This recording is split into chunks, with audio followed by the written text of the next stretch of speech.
Señor Bautista. Yo refería, fíjate, una conversación con Luis Florido, un gran amigo Luis Florido, donde él siempre discutía conmigo. Yo le decía, oye, esas sanciones es un problema porque tienen un daño colateral y el daño colateral somos nosotros. Y él me decía, pero es que esta gente es muy mala y si tú no presionas, pues no vas a lograr nada. Y yo le decía, mira, yo fui dirigente estudiantil. Entonces tú agarrabas y hay un profesor que era malo, entonces tú tomabas el liceo por el profesor malo. Entonces llegaba el director y votaba a los 3, 4 dirigentes. Cuando votaban a los 3 dirigentes, tú tomabas el liceo y suspendías las clases. Venía la policía y te sacaba y se llevaba a una gente presa. Entonces salías a la calle ahora a protestar por los presos. Después, como no te soltaban los presos, sino te caían, mataban a un muchacho, entonces la tiranía, la represión. Y así iba hasta que el profesor que era malo terminaba por perderse en la peleadera. Queriendo decir esto, que cuando tú caes en esto de las amenazas, porque todos los que han sido dirigentes sindicales, bueno, tú subes la apuesta, las sanciones, pero llega el gobierno y hoy aparece, pone a girar una cosa ahí donde el propio Guaidó dice, van a disolver la Asamblea Nacional, se va a acabar todo, van a meter preso a y comienzan unos rumores. Y no ha pasado. Ajá, y se limitó al allanamiento de 3 diputados. Ya lo vamos a hablar, pero en todo caso, fíjate, se espera que después de la sanción el gobierno haga una cosa peor. Y después vendrá el gobierno americano, la oposición, y hace otra cosa peor. Entonces, si sabemos que es esa dinámica, ¿por qué no la rompemos y vamos directo al grano y llegamos a un acuerdo y vamos a contarnos?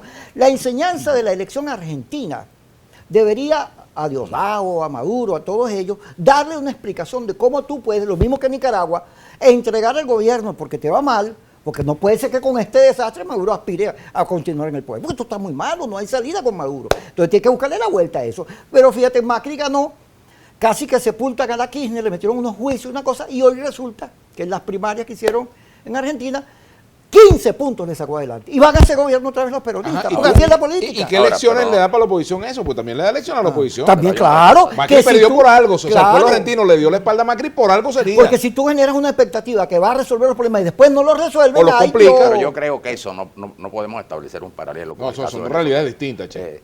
Pero el ejemplo válido. No, allá hubo la alternancia entre oposición y gobierno que se ha dado históricamente, como se dio en Venezuela siempre.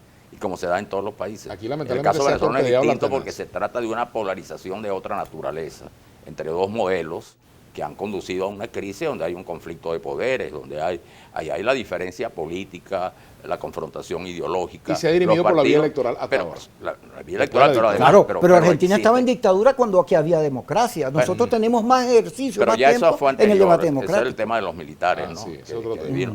Pero el hecho cierto, volviendo al tema de las sanciones, es que se oye mucho. Yo creo que esto es bueno comentarlo porque incluso dirigentes políticos y analistas, periodistas te dicen, bueno, pero es que las sanciones son responsables de la crisis del país. Por supuesto que no.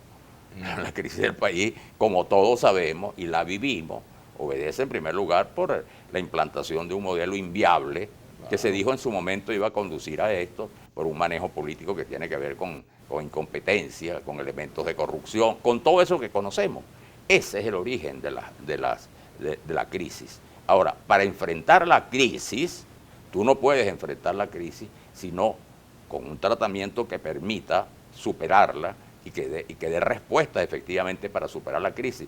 Tú no puedes a un paciente que llega al hospital, en vez de curarlo, inyectarlo para que se muera.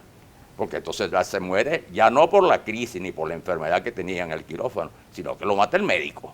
Entonces, en consecuencia, los efectos de las sanciones, no todas, por supuesto, una cosa son las sanciones aplicadas a ciudadanos y otras son las sanciones, digamos, que tienen un efecto para la población y para la gente, sin que al dictarlas se diga que es para eso.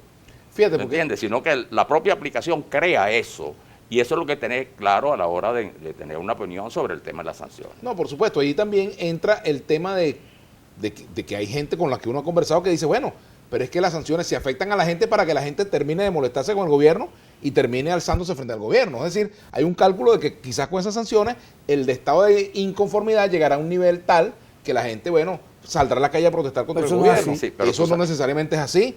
Los ejemplos en la historia son abundantes con respecto a que no necesariamente es así. Pero ahora, eso no quiere decir, ojo, que esas sanciones no puedan agravar las condiciones de vida de los venezolanos y no puedan traducirse en mayor ingobernabilidad, porque hay que ver, en un clima de mayor empobrecimiento, en un clima de mayor escasez, en un clima de incertidumbre y con empresas quizás huyéndole a comerciar con Venezuela por temor a sanciones, eso es un escenario que agrava las cosas, ¿no? Pero fíjate, Vladimir. Eso no se puede dejar. Por eso, Ve. fíjate tú, por eso es importante el comentario que yo hacía, Kiko, con respecto a lo que dijo Michelle Bachelet. Primero, condenó al gobierno por las violaciones de derechos humanos. Y segundo, condena las sanciones por los impactos que tiene precisamente en los derechos de los habitantes del país, ¿no? Pero fíjate, si tú para cambiar el país vas a destruir el país, el cambio no tiene mucho sentido. No, bueno, claro que Porque no. además, por la conquista del poder se te olvida el daño colateral que es la gente.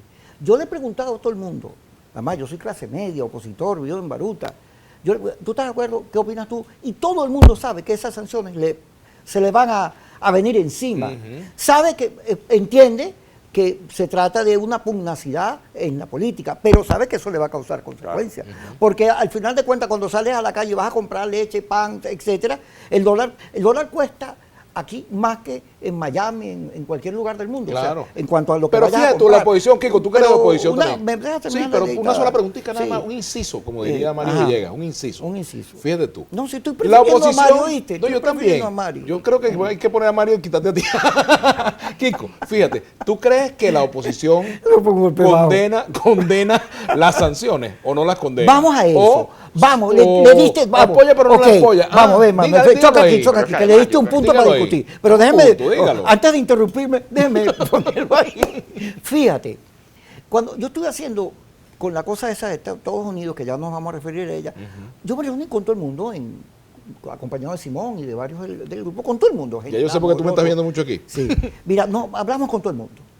Y tú te das cuenta, oye, que el liderazgo opositor merece respeto, está claro, tiene distintas posiciones, pero lo que está ocurriendo en la oposición, que tú ves que hay distintos factores, no es propiamente que la gente no valore la unidad, sino que hay unos problemas de visiones, de conceptos. Hay gente que cree que este es el mecanismo, las sanciones, endurecimiento de la política, jugar duro, pues, cree que esa es la salida. Pero hay gente que cree que se daña la población, que se destruye el país, que hay que buscar la negociación. Y que se el atornilla el diálogo. gobierno. Sí, y hay unos nuevos factores en la oposición. Hay unos nuevos factores porque la oposición era el 47% del país, pero con la crisis y todo eso, mucha gente que votaba por Chávez, que no quiere seguir con Maduro, y hay un gentío que se ha venido para allá, Juan Barreto, etcétera. Bueno, y están los Pero muchachos de además, Alianza Centro que estuvieron conmigo en sí, el programa. Alianza Centro. Y hay otros factores que eran independientes o que gente que no se metía en la política que producto de la crisis se ha metido. Entonces ahora la oposición es más grande, más diversa. Y hay gente que cree en las sanciones, como hay grupos como 20 Venezuela que creen en la invasión. Pero hay gente que cree en la negociación. Ahora eso no es malo. Eso lo que demuestra es que hay un proceso como en las redes. La gente se está agrupando según lo que cree. Hablando de redes, tenemos que hacer la pausa. @ Kiko Bautista, @ Manuel F. Sierra, @ Vladi Piso Villegas, @ Contraste GB. Hacemos la pausa, ya volvemos. ¿Cómo no, señor Vladimir? Ya regresamos. Contraste y controversia.